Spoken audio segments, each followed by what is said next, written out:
Hey, what's going on? What's going on? It is Transgamer Live, and I am here in Bryan College Station bringing you another video from, well, it's Halloween time. And what's scarier than demons? That's right, we're talking about the top 10 real demons in history, scarier than Satan himself. If you Uh, I say this pretty much in every video. Don't don't go back and watch. uh, don't go back and see if I say this, but it would be kind enough if you would subscribe, follow, like this. I It really would. It supports the page, and plus, I'm trying to work up to get to monetization here on YouTube. Uh, Much love to each and every one of y'all. Let's go ahead and get right on in to the video. So, yeah, we're going to be stopping it along the way, and for me telling what's going on and everything else. So, yeah, just be prepared to be astonished. All right, here we go. Top 10 real demons in history scarier than Satan. From the princes of hell to the kings and rulers of it, here are the top 10 demons in history scarier than Satan. Starting off this list, in our number 10 spot, we have Baal. Baal is ranked as the first of the Ars Goetia, which I obviously had to look up because I had no idea what that was. If you're like me and aren't exactly up to date on your demonology, as explained by the demonicparadisefandom.com, quote, the Ars Goetia, also known as the 72 Pillars, is a group comprised of 72 demons with exemplary strength and their own legions. They are listed in the grimoire Lesser Key of Solomon. Okay, cool. That was easy to understand. That is an actual book. And he is the principal king of hell. That is an actual book. The Lesser Key of Solomon. That is a book, and so is the Arius Goetia. Uh, Basically, what they uh the one that they're doing now is like a half human, half spider.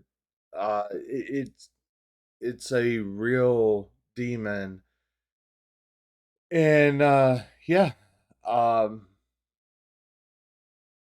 don't say that I've seen it, but I've actually heard of people seeing it. Hell. It is said that he governs somewhere from 66 to 250 legions of demons and spirits, so he's clearly a workaholic. In grimoire tradition, it is said that Baal appears in the form of a man, a cat, a toad, or different combinations of those with the appearance of a king or a soldier, but with the heads of these creatures, and on a set of spider legs. So, I'm just saying, the guy's not easy to miss. I feel like that's pretty clear exactly who that is. In our number 9 spot today, we have Amon. Amon is the great Marquis of Hell, and he is the 7th of the demons of the Ars Goetia, which thankfully we now know all about. It is said that he is in charge of governing 40 different legions of demons, but The Ars Goetia is pretty much like what we would think of like centaurs, mentors, and stuff like that, where they're half something, or they have like three versions of each, or like Bell, uh, a cat, a frog, a human with spider legs. This one, I want to say Amon is, if I'm remembering right, it's an owl and something else with also a human form. That's also the same thing with like Valak, Balak. A lot of them have like three, 4 or 5 forms. Um, one's a human form because they try to communicate with us.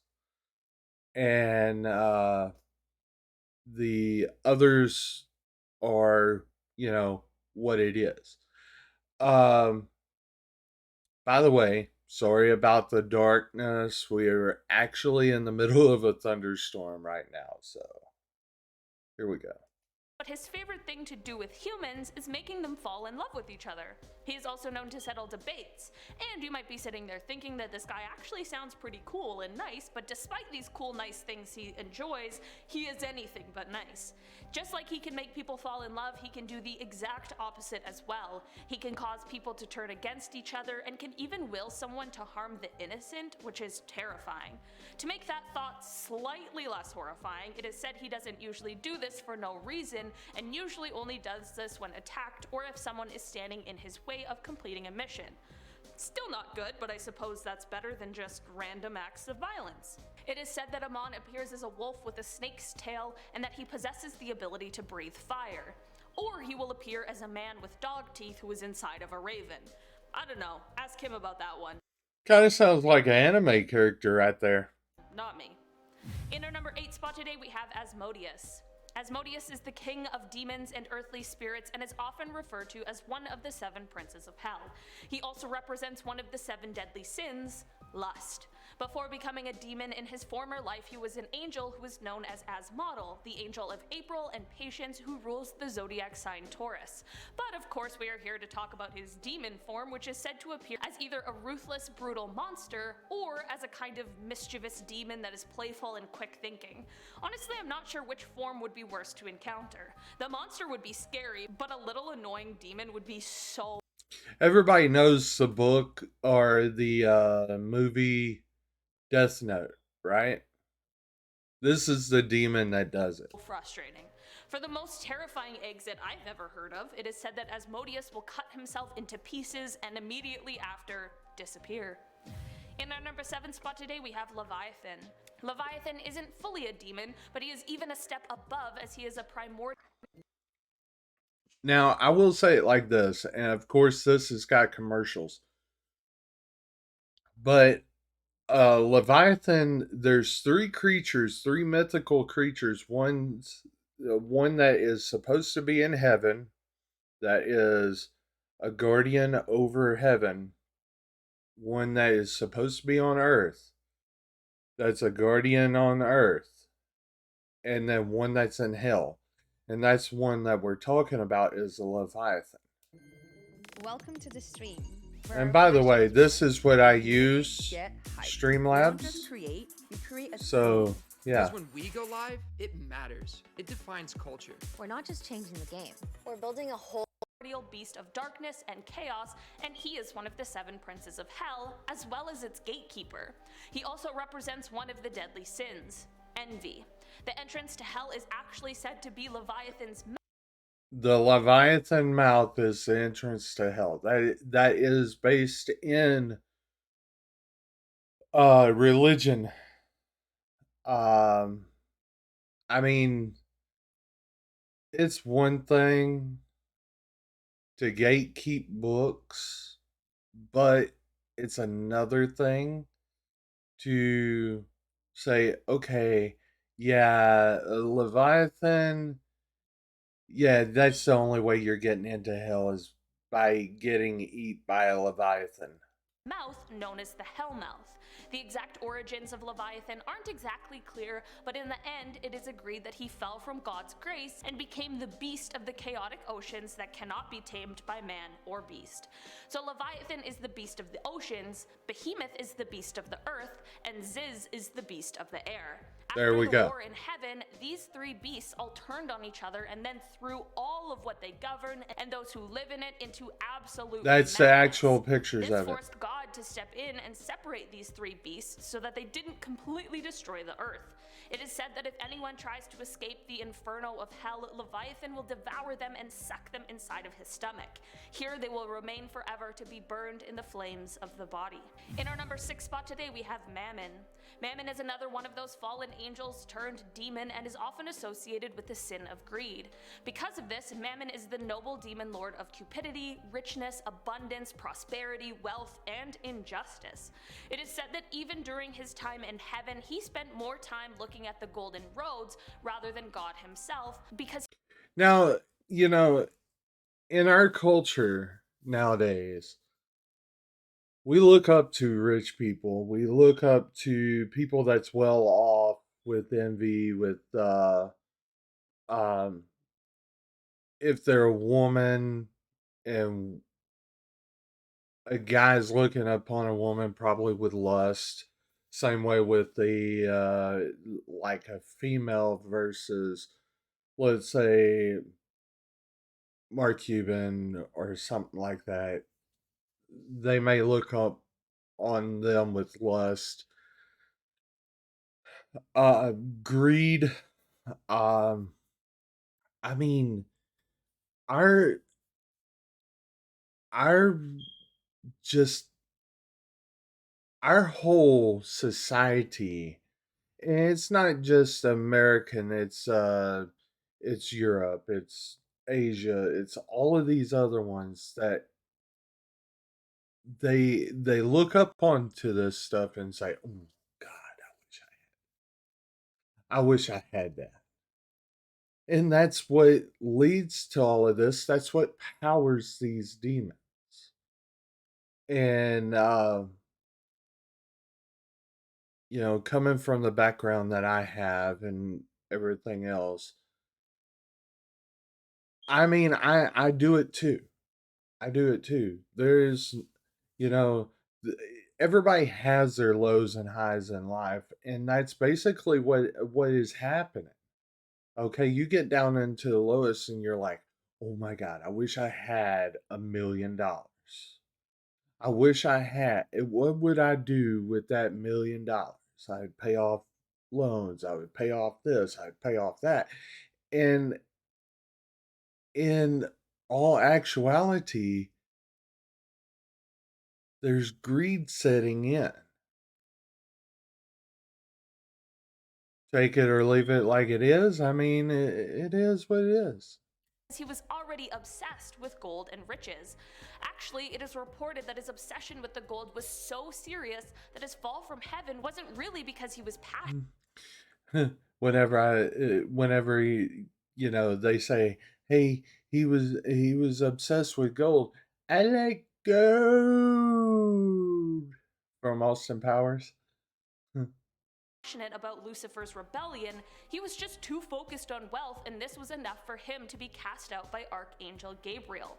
It is said that Mammon is the creator of alchemy, and he is the one who bestowed the knowledge to humans of what alchemical compounds are needed to make gold. It is said that because he gave this top secret information out, it led to the creation of these sort of humanoid creatures that possess great power and strength, which indirectly makes him the creator of these creatures. In our number 5 spot today, we have Azazel. Azazel is one of the Now, Azazel was on Supernatural.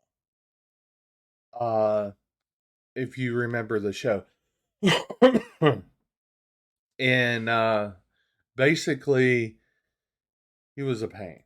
chief governors of the Grigori, which is a group of fallen angels who married female mortals, which then produced the Nephilim, which were these scary giant creatures that ate mortals.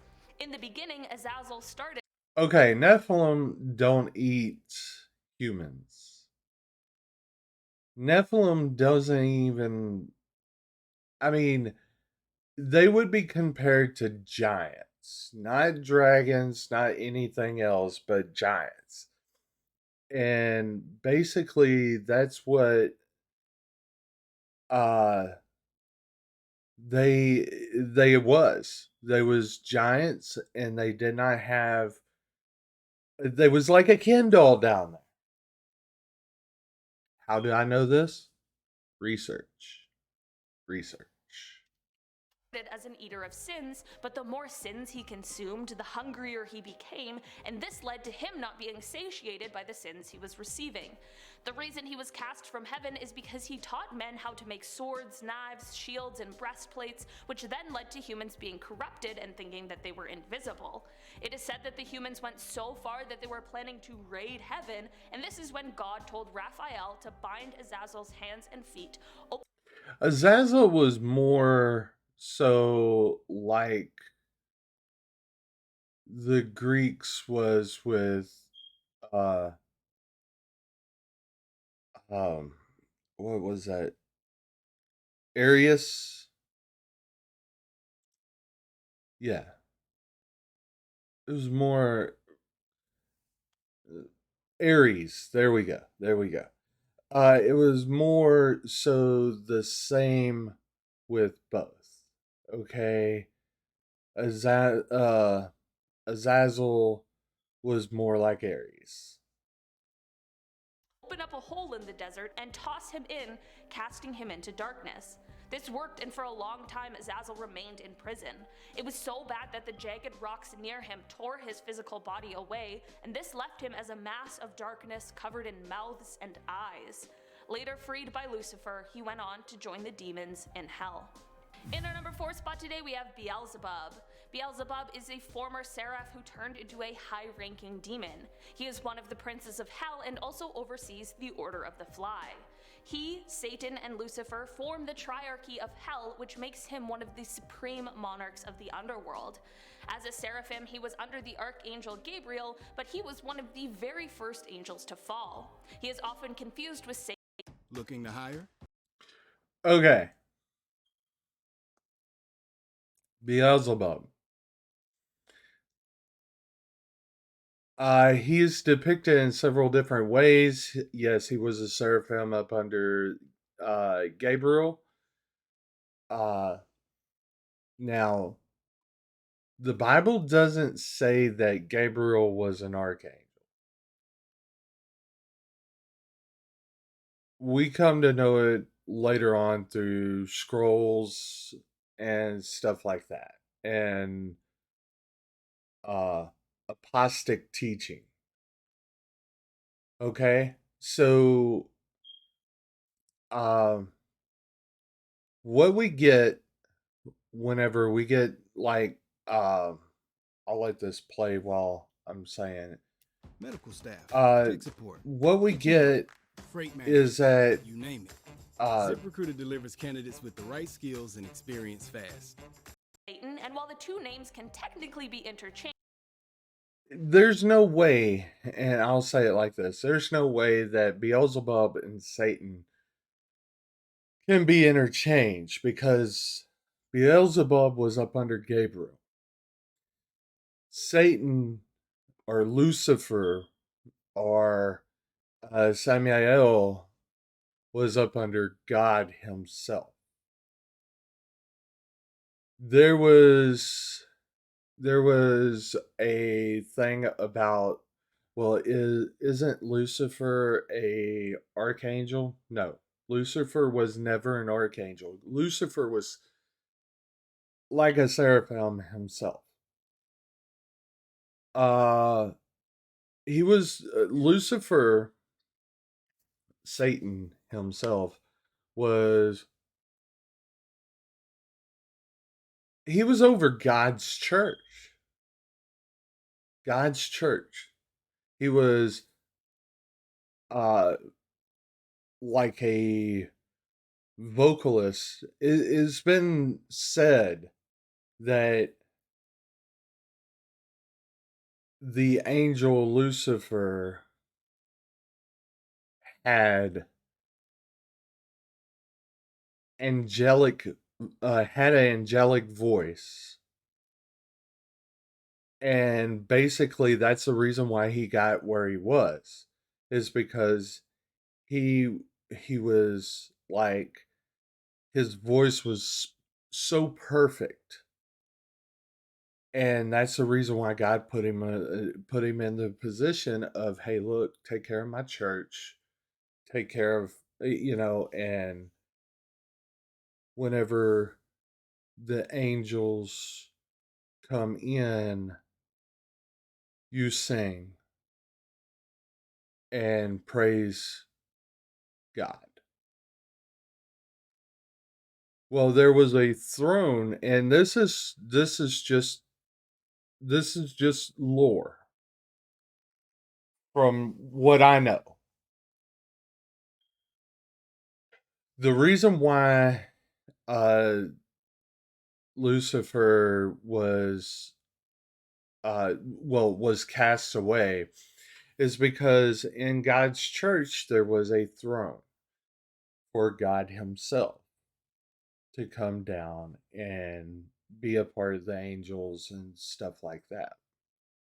So, whenever uh whenever God wasn't there, Lucifer had his eye on that throne. And maybe it was Asmodeus, the one over greed, but he had more of his eye on that throne than he was with God. And he told God one day that, hey, look, this is, you know, I'm wanting this.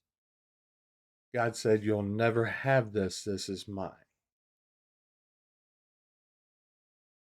And then he started fighting with God, and God struck him down to what we call hell.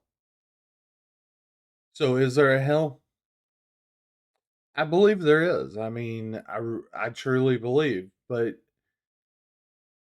do do I think that we know what it is? Better yet, I think it. I think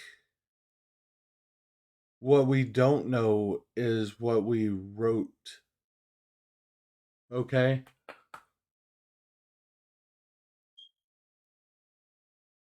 you don't know what's down there because we haven't explored it. So therefore, we need we don't have that information because right now it's a mystical place, just like heaven is. We can always say, hey, look, I hope we go to heaven. I hope we do this. I hope we do that. I hope St. Peter will come and pick me to go inside. Does that mean that it's going to happen? No. It's all about our works and our beliefs. All right, let's go ahead and go. Changed, they are two separate entities, and in some writings, they even disagree at times. Beelzebub is associated with pride and gluttony, and he has also been held responsible for demonic possessions throughout the years. Unfortunately, flies are a very important thing for him, as it is said that he can take the form of them. Now, his main job. Amityville Horror. Everybody knows that movie. That was based off of Beelzebub. Uh, because whenever it's written all into that. Whenever the priest goes into that one room and he sees one fly and then 10 million swarm him, that's Beelzebub. There's also more to that story. I kind of wish I could get, I could have gotten Ed or Lorraine Warren before they passed to actually talk about the Amityville Horror House. But I mean, it is what it is.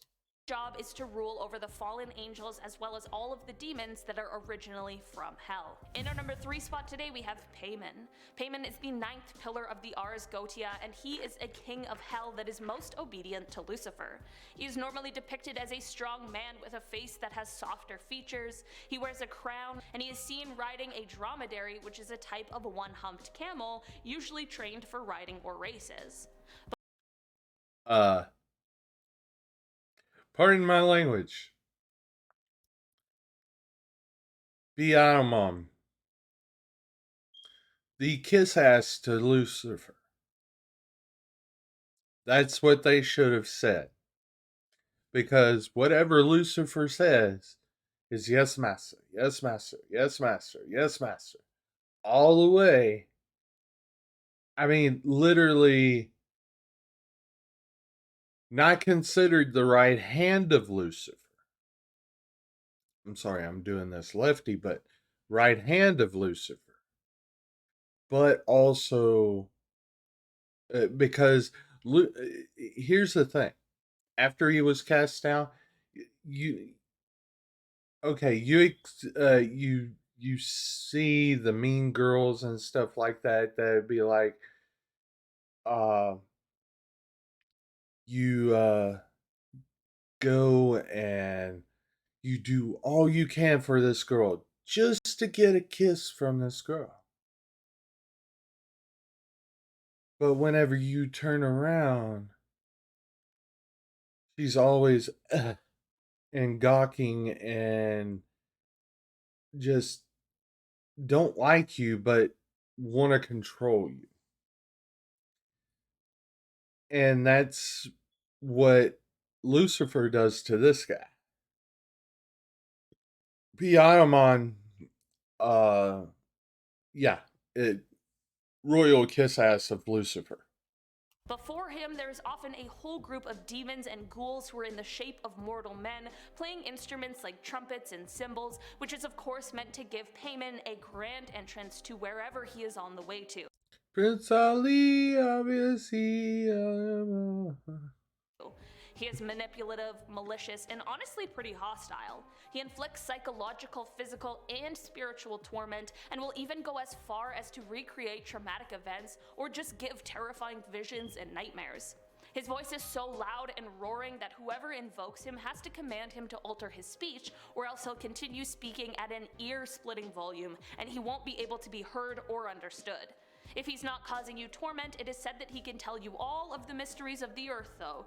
I'm still not convinced it's worth the risk, however. In our number 2 spot today, we have Belial. Belial is the 68th spirit in the Goetia, and he is one of the crowned princes of Hell, but he is also known as Hell's brightest fire, Evil's match, and the king of evil, so I think it's safe to say that he's pretty terrifying. Okay. Belial. From what I understand, this is evil incarnate. This is the most evilest person. Whenever Lucifer wants wants some demon to go and do this, he goes and asks Crown Prince Belial. And Belial doesn't. But in all and another another thing is that there's been uh like times where Belial just, I mean, goes and goes after Lucifer and makes him uncle. Yeah, that whole thing. Uh in the comments of this video, I want to see how well your biblical knowledge is. I want all crown princess names, not only from this, but there's several others. There's like 10 crown princes, and Let's go with archangels. They're right up under God and Satan himself. So here we go. He is mighty and powerful, and this is likely due to the fact that he was created right after Lucifer, which is of course part of the reason why Belial belongs to his order. Belial was once an angel, but after his fall from grace he became a demon of lies and guilt, and he possesses the ability to induce any type of sin, but his favorite is the sin of lust. Belial is so evil that it's said he started a civil war in hell. While still an angel just before his fall, in the War of Heaven, Belial slayed numerous angels, and as a demon, just in general, he would slay huge demonic armies that attempted to make any moves against him or any of the other 7 great kings. In our number 1 spot today, we have Belphegor. Belphegor is a fallen angel, and after his fall from heaven, he has now become the demon lord presiding over the sin of sloth. It is said that as Belphegor served as a lieutenant from hell, he was sent to Earth on a mission by Satan. While he was on Earth, Belphegor, the king of the slows. And I'm not talking about mental capacity slow. I'm talking about like procrastination, just not doing it, having second thoughts, and all of that. Belphegor is over that. he grew quite fond of Paris, France, and it is said that because of this affinity, he now lurks deep within the catacombs under the city. Belphegor can be invoked by mortals who are wishing to find fame and wealth, usually through as little effort as possible. But these wishes are of course doomed to fail because of the demon's true mission to lure the dreamers into sloth. Through the failure of whatever was provided to the dreamer by Belphegor, he then draws them into procrastination and idle dreaming rather than active production, which then condemns them to a life of failure. Belphegor is also recognized as one of the 7 great kings who rule over hell. Alright guys, that has been our list for today. 7 so great kings, but there's 10 princes of hell. And I'll see you next time. Bye. Baal is ranked as the first of the Ars Goetia. What? I love the little ruthless, brutal monster. What? In our number 4 spot today, we have Beelzebub. I can never say this word. In our number Beelzebub. Beelzebub.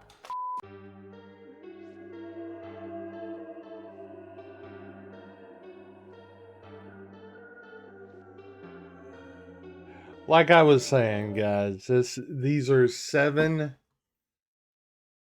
real, or not 7, 10 real demons that are scarier than Satan. Now, I do believe in demons because they are real. I've seen them. I've also seen angels. Now, I'm not talking crazy. I'm talking real. I've had paranormal experiences. This is where my my whole thing comes from. Okay? My background comes from. That's the reason why I'm bringing you these. And it's also Halloween. It's also the spooky season and stuff like that. And I try to wrap everything towards the spooky season. And I know that I haven't done really much spooky stuff, but I mean, it is what it is. I mean, just, I really love to see people on here doing what they're doing and helping growing the channel. I want to thank everybody for coming in, viewing this video, and everything else. And hey, guys, go to Pillar, pillar.io/transgamerlive. You can follow me anywhere. That's where all of my links are. Also, right here, I just put this up today. It shows where I'm live at pretty much every day in my screen name for those. So yeah, you can follow me. It would be freaking awesome to have everybody come in and everybody, you know, I love to be friends with everybody. In fact, people say that, oh, what's your follower account? I don't have a follower account. I have family. And those who subscribe to this channel, those who subscribe to the links below, I mean, those are family. And I want you to be part of my family too. So please like, subscribe, follow. Let's get over 1,000 followers. Let's get over 4,000 watch hours. And you'll like the video. Much love, and I'll see you on the next video. Peace.